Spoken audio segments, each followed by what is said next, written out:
Hello everyone and welcome back to the Journey Towards English. In this episode, I'll teach you the use of the word have. Have you ever had a moment where you were just like, wow, English is super weird? Maybe you heard a common word used in a way that had you totally confused, or maybe you read a phrase in a book that had you reaching for a dish. We all have been there. Maybe this has happened with the use of have. Haven't you noticed how often English speakers use the word have in the situation where it doesn't seem necessary? For example, they often use have a shower, have a think. What's that?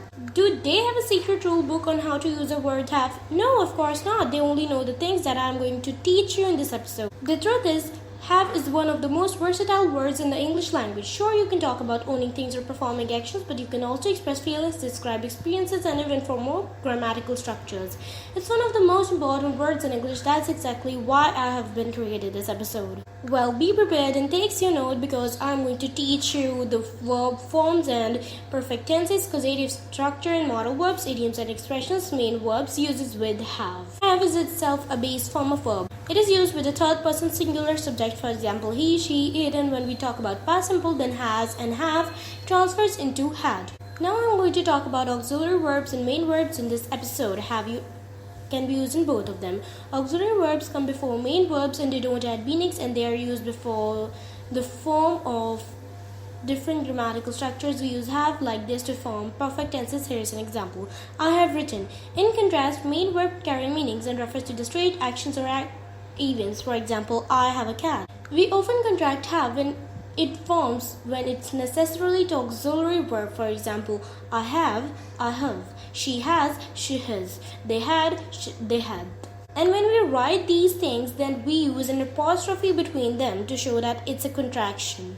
We use have, has, or had plus past participle to form the present perfect and the past participle. The formation of present and past perfect simple is have or has or had plus past participle. In present perfect, we use have or has, and in past perfect, we use had.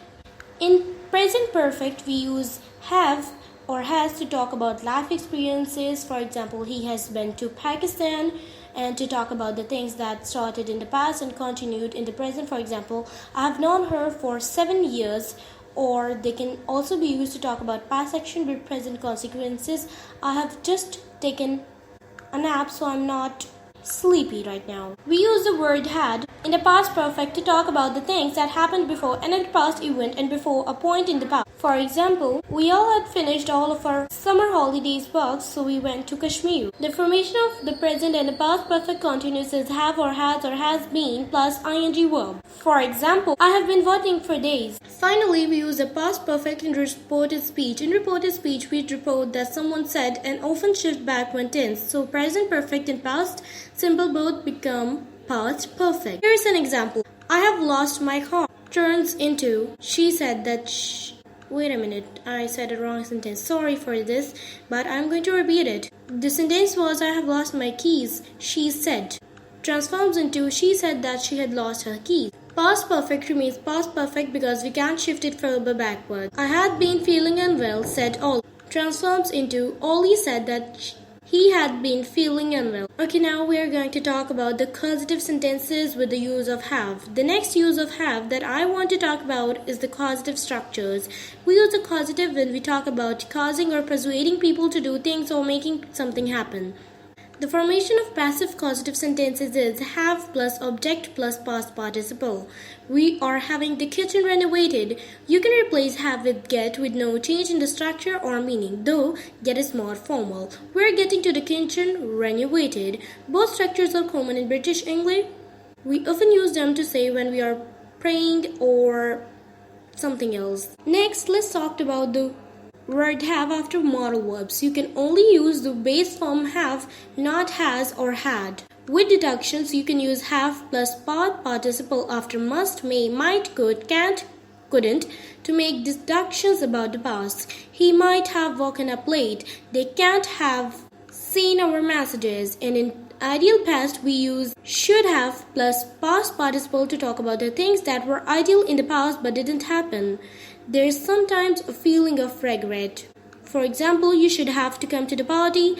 It was so much fun. And when we talk about past possibility, we can use could have plus past participle for things that were possible in the past. She could have become an engineer if she had studied harder. And when we talk about criticism, we also use could have to express criticism and disapproval. Actually, to pronounce criticism, I found a little difficulty, so that's why my tongue just slipped. You could have told me you weren't coming home for the dinner. And when we talk about the future, we use will have plus past participle in the future perfect simple tenses to say that an action will be complete or will happen before the time in the future. I will have finished the book by the next week. And we can also use the word have in another way. You will also see the structure in the future perfect continuous tense with an ing verb to talk about an action that will continue to the end term in the future. I will have been learning English for 7 years by December. Next, I want to discuss about have and its form in the conditional senses. Look at this example. If you hadn't come last night, I would have been disappointed. This is an example of third conditional. Here we often use the following tips for the using of third conditional. We always use had and have in the third conditional. The if clause is followed by the past participle. The result clause contains a modal verb, often would, followed by have the past participle. Note, you will also hear would have pronounced woulda in the fast speech. For example, I would have done this. Have and had are also used in the zero, first and second conditionals as well as in the mixed conditional sentences, but this is the only part of the form in mixed conditionals. You can find some examples on the next video. When we talk about zero conditional, we usually use have. If you had a valid passport, you can travel intentionally. If I have enough time, I always talk to you. And let's move towards the example of first conditional. If she had the necessary qualifications, she will get the job. Second conditional. If I had more free time, I would take a new hobby. Mixed conditionals. If I studied harder in the school, I would have a better job now. The first if clause is in the third conditional and the main clause is in the second conditional. Next, we use the have to talk about the obligations. An obligation is something we must do. We often use have to when obligation to do something comes from outside the speaker. For example, when someone tells us to do something, the form of obligation is have to plus base form. For example, I have to finish this report by tomorrow. In modern usage, we use have to talk about when we're talking about the things we think are necessary to do. I have to cook dinner tonight. You can also use the word have got to the same meaning as have to. In the sentences in the present tense, have got to is less formal than have to. We have got to dinner lunch for everyone. In negative sentences, don't have to means something is not necessary. You have a choice if you want to do it or not. You don't have to help me. Me set for the meeting tomorrow. Oh, you didn't have to buy. It's a present, but thank you. We use had better to talk about the actions people should do in the present or future. Don't be fooled by had. Had better doesn't refer to the past. It's a stronger, more urgent expression that should talk about the best thing to do. There might be negative consequences if the person doesn't do it. You had better to ask Carrie before you take any charges. I would better leave now because to make sure that I don't miss the bus. Many professional speakers don't say had or had at all. You hear a lot of people just saying better. Better tidy up before mom gets home. Now we are going to talk about the uses of have as a main verb. Here's a few examples of how have is used as a main verb. I have a new bike. I have 2 siblings. He has a fever.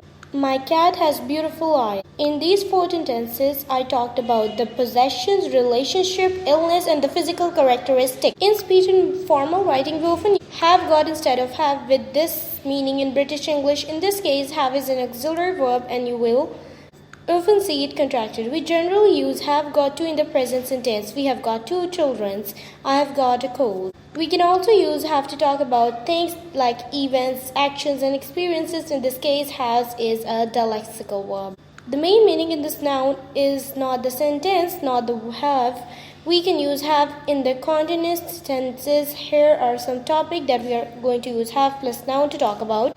Meals and drinks, talking about disagreements, washing and treatments, and resting. Example of meals and drinks with the use of have as a dialectical verb is we use have in a place of the verb eat or drink before nouns like break, fast, a snack, a cup of tea, a swig.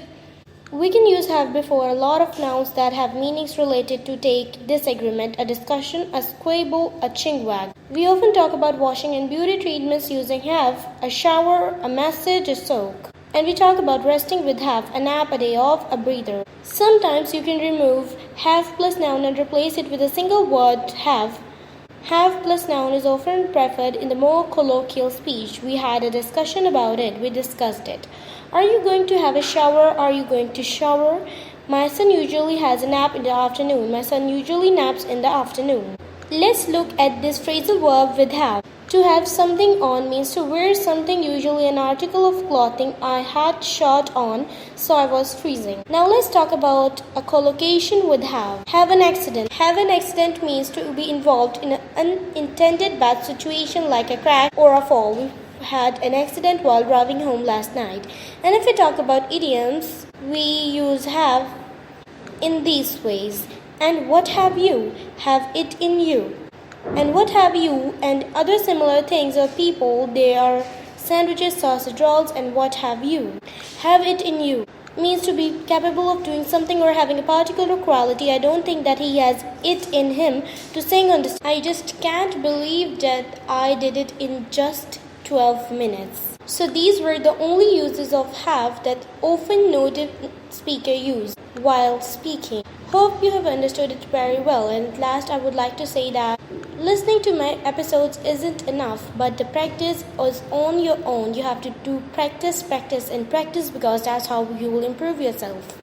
Remember, when you watch a lecture or an episode or a podcast, you just have to take your notes and write the information which is in it, and then you have to learn that information, only the grammar, and then you have to practice, and then you have to challenge your English. So that's it for today, guys. If you like this episode, then kindly provide me some thumbs up, and if you want to learn some other things but I don't know about them, then you can tell me in the comments that what you want to learn.